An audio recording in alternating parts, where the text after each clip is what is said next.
I told them this was my wedding, which I threw without their support, so I can kick out whoever I want.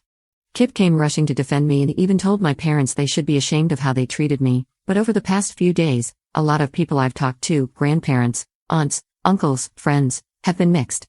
Some say they wouldn't have even invited Jen if they were me, while others think I should have let it slide. Edit.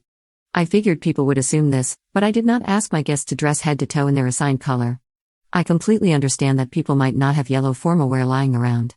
I said to dress in neutral colors and or your assigned color, so someone could wear a black dress and yellow jewelry, a black suit and a yellow tie, etc., but no colors outside neutral or your assigned color. I invited Jen because she is family, and I honestly thought she was more mature than this.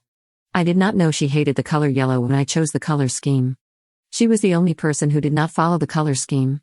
Update 1 day later. First, thanks for all of your comments. I felt so guilty the past few days and was worried it would carry into my honeymoon, but you have helped me realize that I am not the bad guy and that it's okay I responded the way I did. Last night, my parents reached out to me and asked if all the things Kip said, about how they should be ashamed, were true.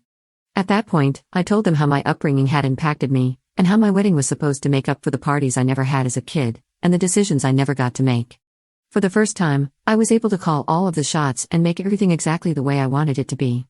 I even showed them this post and how most of you responded to help reinforce what I said. My parents said they had absolutely no idea how deeply their treatment had affected me.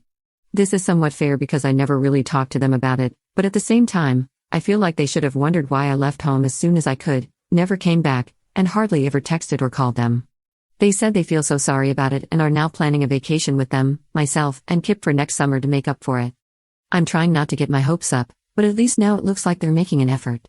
As for Jen, according to my parents, she really struggled to make friends in middle school and high school. I didn't know this because I practically lived with my high school boyfriend during my sophomore and junior years, then graduated early.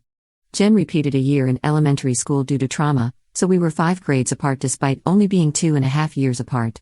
My parents tried putting her in therapy, but she wouldn't cooperate. College was a slap in the face for her when she realized the world didn't revolve around her. She had to live in the same 7x9 room with plaster walls and linoleum floors as everyone else.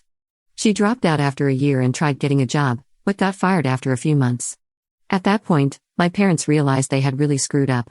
They told Jen she had to either go to intensive therapy or they would kick her out. According to my parents, she's now taking classes at a community college and hopes to transfer to a 4-year institution. She's doing better for the most part, though she occasionally lashes out. I'm glad Jen is getting the help she needs and working toward a career, and I'm excited about potentially going on a trip with my parents and husband, while also knowing they might bail. I'm open to having more of a relationship with them, but I don't think we'll ever be a super tight-knit family. Some wounds are too deep. But instead of dwelling on the past, I'm looking toward my future, starting a family with Kip, and making sure I don't make the same mistakes my parents did.